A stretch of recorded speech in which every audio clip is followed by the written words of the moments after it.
Hey, so you're considering a move to North Idaho, and you are trying to decide between North and South Idaho. So we're going to break that down in today's video. We are biased, obviously, towards the north end. We'll try not to talk too much crap about Boise, but in this video, we're going to talk about North versus South. All right, let's jump right in.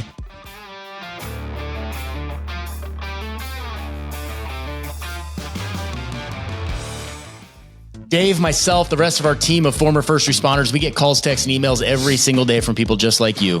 Hit that subscribe button, tap the notifications bell, and that way you'll stay up to date on all of our latest content.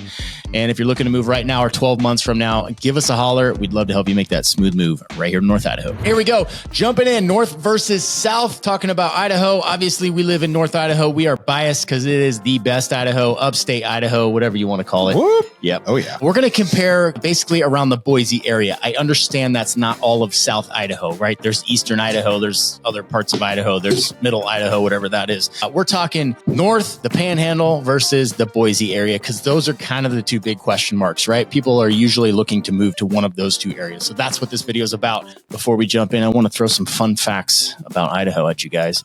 Did you know the state motto is Esto Perpetua? Did I say that correctly? I don't know. My Latin's not the best. That means it is forever. So there you go. That's the motto. Idaho has more miles of rivers than any other state at 3,100 miles. Dave says Alaska has more. Alaska has more, but in the contiguous United States, we have more than anybody else. If you like to fish, this is the place to do it. That might be the detail I left out, the continuous United States. Continuous. Yes. Contiguous? Contiguous. One of the two. Anywho. 48 states. Salmon River is the longest free-flowing river that heads and flows within a single state, and that is right here in Idaho. Cutthroat trout is a state fish up here. I learned about this. I caught a couple cutthroat trouts. They got a little red bead underneath. Looks like they're bleeding from the throat. Those are state fish. You got to toss them back. The other thing is that our state fruit is the huckleberry. So you'll notice, especially in North Idaho, you will find a ton of places that you can pick huckleberries wild. They grow usually starting around 3,500, 4,500 feet. And as springtime gets through, they start to grow, and then they're usually ripe for picking towards the end of summer, midsummer, depending on the weather. And everything up here is huckleberry. Huckleberry ice cream, huckleberry vodka, huckleberry, pies, everything. Everywhere. Huckleberry picking is oddly therapeutic as well, I've noticed. You know, it really gets you back to your roots when you hunker down there and you just, one for me, one for the bucket. It's a good time. Oh, center of the universe. You wanted to talk about that. Oh, I love it. So Wallace, Idaho, this is cool, is the center of the universe. So in science, if you make a claim in science and it cannot be disproven, then it is held as fact until somebody can disprove it. And because we don't know where the outer reaches of the universe are, Wallace decided to claim that the manhole cover in downtown Wallace is thus the center of the universe. So scientific fact right now is that it is the center of the universe. Until proven otherwise. All right. Yep. Good to know. Good luck. Idaho is called the Gem State because there are 72 different types of precious and semi-precious stones found in Idaho. There you go. That's why it's called the Gem State. Oh, this one's kind of cool. Hell's Canyon, which is right here in Idaho, is the deepest in the U.S. It is even deeper than the Grand Canyon right here. Who knew? I did not know that. Yeah, there you go. Did not know that. Shoshone Falls drops 52 feet farther than Niagara Falls. It's not nearly as broad, but it's farther. I haven't been there. Yeah, there you go. So we have the largest hops farm in the United States, and it all grows for Anheuser-Busch here. Yeah, crazy, huh? That is pretty cool. I know. Can I say something too? Because I don't know if this is on here as well. We're in a completely different time zone than Southern Idaho. Completely different time zone. We're in the Pacific time zone. That's because of the business influence with Spokane. But yeah, Boise is actually in the mountain time zone. We're an hour behind Boise. So for every instance of the case, we are pretty much a different state. So pronouncing Boise versus Boise. Boise is the way it's supposed to be pronounced. It doesn't ring in my ear. I say Boise, but if you go down there and you say Boise, they know you're not from there. True. Boise. So keep that in mind. It still sounds annoying to me. Yeah. All right. First up on the list of differences between North and South, we're going to talk about geography and landscape. In the North, you've got mostly mountain, lakes, meadows, trees, a variety of terrain up here. That's what attracted me to this. Probably most people. You come up here and it's like that beautiful mountain. I mean, it is crystal clear water. Well, we have prairie. We have tons of lakes. I mean, there's more water in North Idaho by far than there is in the rest of Idaho. Okay, so comparing south, funny fact, the French-Canadian trappers that found Boise area, they called it Boise, which means the trees, which is weird because it's high desert and there are, of course, trees, but not nearly as many as North Idaho. Yeah, it reminds me of the high desert for sure. Yeah. So if you like high desert and crippling wind and sideways wind, that is one thing they have. They have a lot more wind down there than they do up here. We get frontal winds. I talk about this all the time. I'm not going to say phone winds again. We have frontal winds. So when we get a storm that moves in or there's a front, then we get winds and we can get very high winds. But down there, man, it's like just that nonstop. I like snow when it falls straight down, not when it comes sideways. Good point. All right, next up, we're going to talk about the weather differences between North and South Idaho. And they are fairly different because you're talking about a much more moist atmosphere that you'd find up north versus the dry, high desert atmosphere in the Boise area. I'll hit you with the stats for North Idaho. Dave can do south. North Idaho, average snowfall is about 42 inches per year. And that does vary, of course. If you live up in the mountains, it's going to be a little bit higher. And there are little pockets where it'll be a little lower because of lake effect, things like that. 22 inches of rain. And we average about 174 sunny days per year.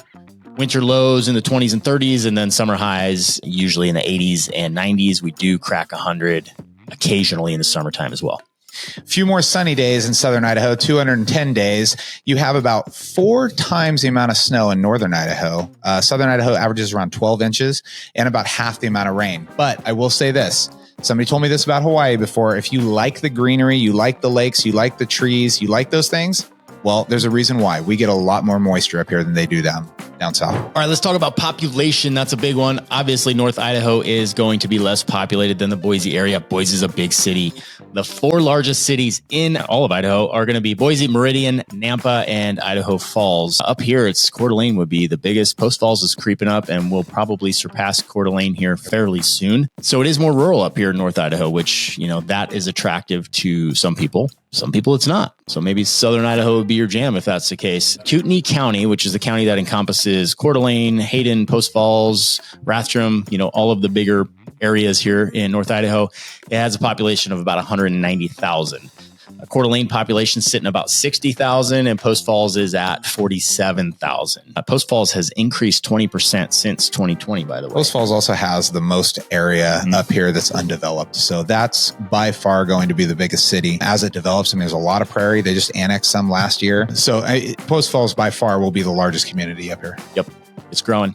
In contrast, Ada County, which encompasses Meridian, Boise, and whatever else is down there, is about 530,000. Over 500,000. Boise population's at 237,000. So it is a much bigger city, right? And with that comes big city problems. I visited down there and you've got more homeless people, the stuff that comes along with that. That area has increased 0.5% since 2020. So it's not growing quite as fast. And keep in mind, the population of Idaho is sitting around 2 million total right now. So a big chunk of that is in that Boise area, which can cause other problems when it comes to voting and things like that. Yeah, outdoor recreation in the north is really endless. I mean, you have dirt biking, you have snowmobiling, you have multiple ski resorts, and then you also have Spokane Mountain right across the way as well.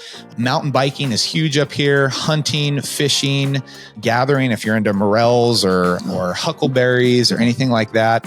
Yeah, I mean, gosh, water sports, golf is huge up here. If you haven't been to the Coeur d'Alene Resort and go to the iconic floating green, that's a great place to play. Yeah, I mean, I think more than anything, the water is like the big draw. So obviously warm months, wake surfing, wakeboarding, water skiing, tubing, all of that stuff is just super active up here. You didn't mention paddleboarding. In contrast, South Idaho or the Boise area, they have the Boise River Greenbelt, which is really cool. I found that very attractive when I went to visit there. They've got a bike trail that runs along the river. People are swimming, kayaking in there, whitewater kayaking. It's a really cool feature. And that's where all of the trees are. So maybe that's where the French trappers first saw that. Boise. They've got Bogus Basin, which is a ski resort. It's smaller than things up here would be, but they've got hiking and mountain biking there as well. And that's pretty close to the Boise area. They've also got the Boise Zoo and, of course, plenty of golf down there as well. And a lot of the same things you can do up here. It's just prettier up here. So there you go. Yeah. And a couple other things geographically too, is that Boise is pretty isolated to what it is. You don't really leave Boise to go get supplies or go places. I mean, really, it has everything you need. it's different than other parts of the country. If you're from Southern California, you don't even know what city you're in because it's just the same pavement everywhere. Same thing for North Idaho. We kind of geographically link in with Eastern Washington and Spokane. And outside of that, we're pretty isolated. You got to go to Seattle, got to go down to Boise, or you got to go all the way over to Missoula. All right, let's talk about culture. This is probably going to be a short one, to be honest with you. The culture in North Idaho is not super diverse, and that may bug you. It may not bug you. That comes with other challenges as far as finding, ethnic foods.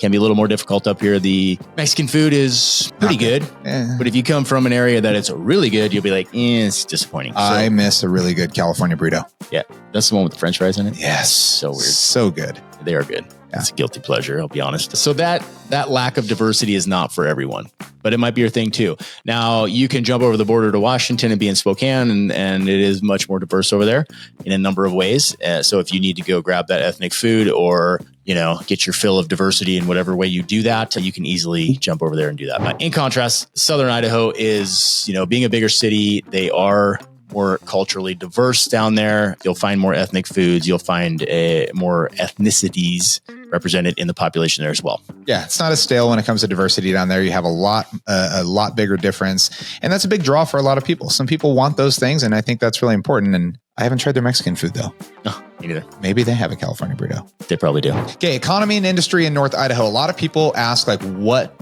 do I do for a job? Up here, there are some big manufacturers. We do have Buck Knives. We do have Alien Gear Holster, Gunfighters Inc., G9 Ammo. There's a lot of those up here. But the truth is that I think that most of the industry up here really is that if you're a tradesman, if you're a contractor, you're an auto mechanic, anything else like that, we just don't have the infrastructure that Boise has. And this place has grown a lot. So there's a lot of opportunity for small business and tradesmen for sure. Yeah. And you still have the big three of timber, mining, and tourism as well. Tourism's huge. In contrast, Southern Idaho. So they pretty much have potatoes. They have potatoes. That's it. That's it. So Marietta. Kind of nothing else to say. Food and cuisine. North Idaho, huckleberries. South Idaho, taters. Done. All right, let's talk about the touchy subject of politics. It shouldn't be, right? We should be able to have healthy discourse between ourselves, but that doesn't tend to happen these days. North Idaho is very conservative. You may have heard this, and it is true. There are some small pockets, like Sandpoint, Idaho has a Democratic mayor. Some people obviously hate that, but Sandpoint's a great place still, so he hasn't ruined it yet.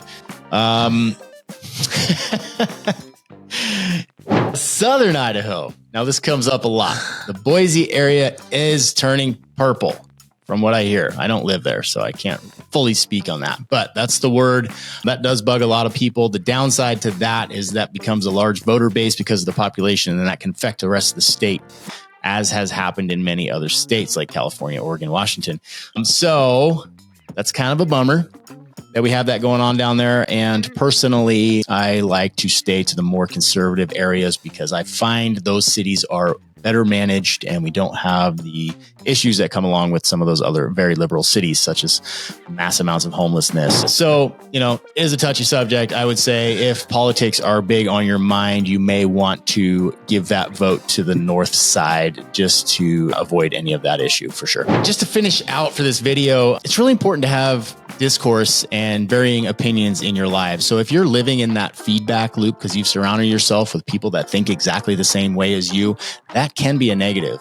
We're all heavily influenced by corporate media, whether we want to believe it or not. So if we find ourselves in those loops and we're saying the same ideas to each other, that's where we end up pushing ourselves to one side or the other on the political spectrum to the far extremes. And that's where things kind of get stupid. So I always like to put in these little public safety announcements at the end. Hey, it's important to have varied opinions. Don't run away from that and be able to have those discussions with other people without getting super emotional, because it's really important in today's society to keep the fabric of society from tearing itself apart. And something I'll throw in too, since we're talking about North and South Idaho, there's a lot of people that love Southern Idaho. What I have found is that most people that live in Southern Idaho don't want to live in North Idaho and vice versa.